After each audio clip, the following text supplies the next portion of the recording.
Hello बच्चों, let's read this question. The question say that the incorrect statement regarding X in given reaction is। बच्चों BF3 है, इसका reaction lithium aluminium hydride के साथ कराया जा रहा है ईथर के प्रेजेंस में, तो X बनेगा, LiF बनेगा, AlF3 बनेगा। ऑप्शन यहाँ पर स्टेटमेंट फर्स्ट गिवन है, X is a toxic gas. Statement 2, on hydrolysis X produce boric acid। Statement third, X is electron deficient and behave as a Lewis acid। 4, geometry of X is similar to C2H6। तो सबसे पहले समझेंगे की concept. की concept होगा बच्चों preparation of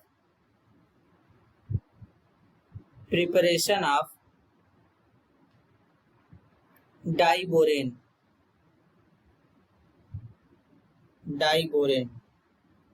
तो basically बच्चों यहाँ पर क्या करेंगे, सबसे पहले BF3 लेंगे, इसका रिएक्शन लिथियम एल्यूमिनियम हाइड्राइड के साथ कराएंगे, LiAlH4।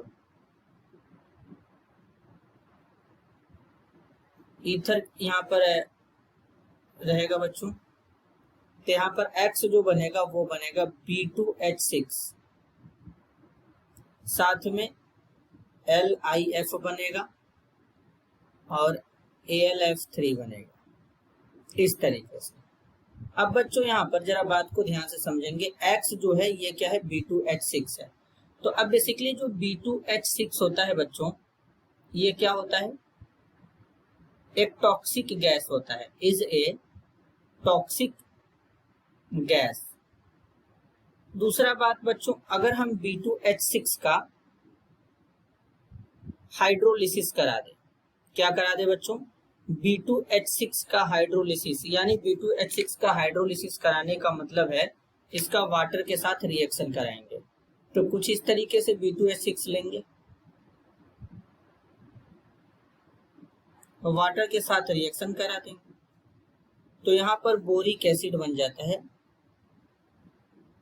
H3BO3, साथ में हाइड्रोजन गैस रिलीज हो जाता है, लेकिन बोरिक एसिड भी बनता है बच्चों, इस तरीके से।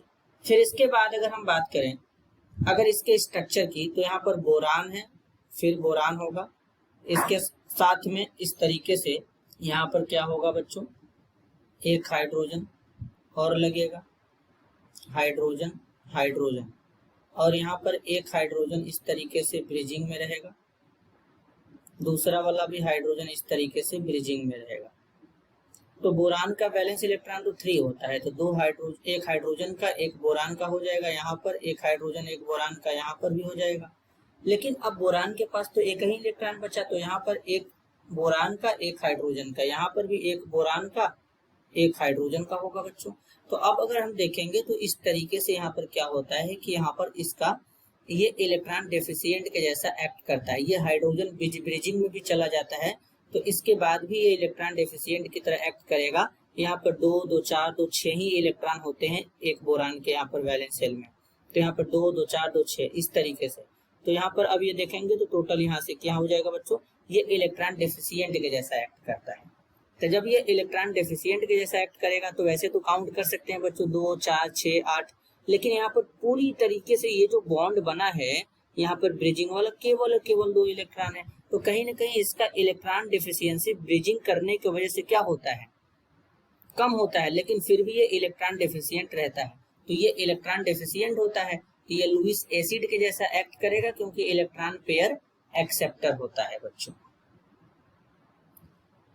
तो ये क्या हो जाएगा, लुईस एसिड हो जाएगा। फिर बच्चों अब जैसे C2H6 है, C2H6 में क्या है बच्चों, इस तरीके से कार्बन है, कार्बन के साथ में 3 हाइड्रोजन लगेंगे। तो यहाँ पर ये जो हमारे कार्बन के साथ में हाइड्रोजन होते हैं, ये टेट्राहेड्रल फॉर्म में, कुछ टेट्राहेड्रल फॉर्म में अरेंज होते हैं, तो इसका स्ट्रक्चर डिफरेंट होता है, B2H6 का स्ट्रक्चर डिफरेंट होता है, तो इन दोनों का ज्योमेट्री डिफरेंट होता है बच्चों। तो यहाँ पर बेसिकली बोला गया है अब एक एक स्टेटमेंट में, पहले स्टेटमेंट में है x is a toxic gas, बिल्कुल करेक्ट है। स्टेटमेंट 2 में बोला गया हाइड्रोलिसिस जब करेंगे तो बोरिक एसिड ही मिलेगा, ये भी करेक्ट है। इलेक्ट्रॉन डेफिशिएंट होता है, ये भी करेक्ट है, लेकिन इनका ज्योमेट्री सिमिलर नहीं होता है, तो ये गलत है। तो इनकरेक्ट स्टेटमेंट होगा option 4। This is your answer. I hope you understood it well. All the best.